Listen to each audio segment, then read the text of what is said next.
Maknanya melabuhkan pakaian kita. Memanglah ada hadis-hadis yang melarang. Dia tak boleh dibawa daripada buku lali kan. Tapi sebenarnya kita kadang-kadang hadis ini dia ada latar belakang dia. Dia terikat dengan keadaan semasa tu, dalam suasana tertentu. Sebab dalam masyarakat Arab, begitu juga dalam suasana barat, masyarakat barat sekarang ni kan. Cuba tengok, kalau masa kahwin tu kan, yang pegang kain dia tu labuh, pakai labuh kan. Beberapa orang pegang belakang, beberapa orang pegang. Jadi itu lambang kebanggaan, lambang kesombongan, lambang takabur. Rasulullah SAW datang untuk menghapuskan sifat-sifat macam tu. Jadi segala benda yang melambangkan kesombongan, takabur, dia akan tentang, dia akan hapuskan. Jadi itu maksud asalnya. Dalam masyarakat Arab, dia banyak sebab kenapa mereka melabuhkan kain. Antaranya kerana kalau nak pergi berjalan kan, di padang pasir tu kan, kalau kain tu singkat, nampak kesan tapak kaki dia, musuh boleh jejak kaki dia. Tapi kalau labuh, dia ada sebabnya. Selain daripada itu, dia juga lambang kesombongan, kebesaran. Semakin labuh, menunjukkan ini bangsawan yang lebih tinggi lagi kedudukannya. Rasulullah SAW nak hapuskan itu sebenarnya, jiwa tu, semangat itu. Maka dikatakanlah Allah SWT tak pandang orang yang melabuhkan kain dia di bawah buku ladi dan sebagainya.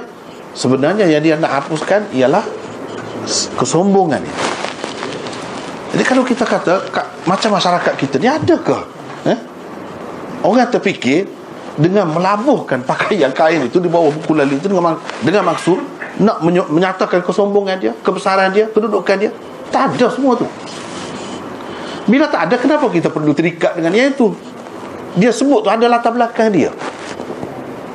Untuk menyatakan kesombongan sekarang ni lebih nyata melalui, mungkin di zaman Rasulullah SAW tak ada, melalui spek, melalui cermin mata. Mungkin cermin mata dia rega berapa? Tengok hebat, nampak macam ni bandingkan. Orang tu siapa? Pelakon ke, kita kata super dengan itu. Nak tu itulah. Harganya pun mahal. Bukan sembarangan dia pakai. Jam dia berharga berapa? Jam. Jadi semua ni boleh bertukar menjadi lambang kesombongan dan nak menyatakan kita kaya, kita lebih, kita pakai, guna barang-barang yang tidak dipakai oleh orang biasa. Itu yang Rasulullah SAW tidak nak. Kalau kita hadkan setakat kain saja, mungkin di tempat lain tak ada masalah tu. Maksud Rasulullah SAW sebenarnya ialah segala benda, tak kira lah dalam bentuk cermin mata ke, dalam bentuk jam ke, dalam bentuk baju ke, dalam bentuk kereta ke, apa. Jangan ada rasa sombong dan nak melebihkan diri daripada orang lain. Kalau ada itu, tak ada guna. Sebab apa? Itu sifat-sifat iblis. Takabur, nak menyombong, nak membesarkan diri. Itu sebenarnya. Kalau kita nampak ini, jadi luas. Ya. Tapi kalau Ustaz, dia dah ada, tak apa. Macam mana? Kalau kata orang tu pakai Ferrari, dia mampu. Bukan dia nak sombong. Itu lain cerita. Tak ada masalah. Tak ada masalah. Orang lain yang mengatakan dia sombong.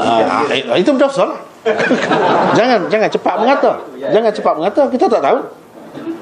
Kita tak tahu. Sama juga dengan kalau orang pakai labuh, jangan kita kata dia sombong. Kalau kata orang itu tidak begitu, kita yang berdosa. Bila Rasulullah SAW sebutkan cerita Isbal ini begini-gini, Allah tak pandang dia di akhirat nanti, Sayyidina Abu Bakar sendiri yang pergi awal-awal lagi, macam mana dengan saya selalu pakai labuh, kata dia. Rasulullah SAW kata, kamu tidak macam tu kan? Ada maksud dia tu. Kamu tidak pakai dengan maksud itu. Jadi bila tidak pakai dengan maksud itu, tak apalah. Itu sebenarnya maksudnya. Bukan ada kena-mena terikat dengan pakaian-pakaian. Tak ada sebenarnya. Wallahu a'lam.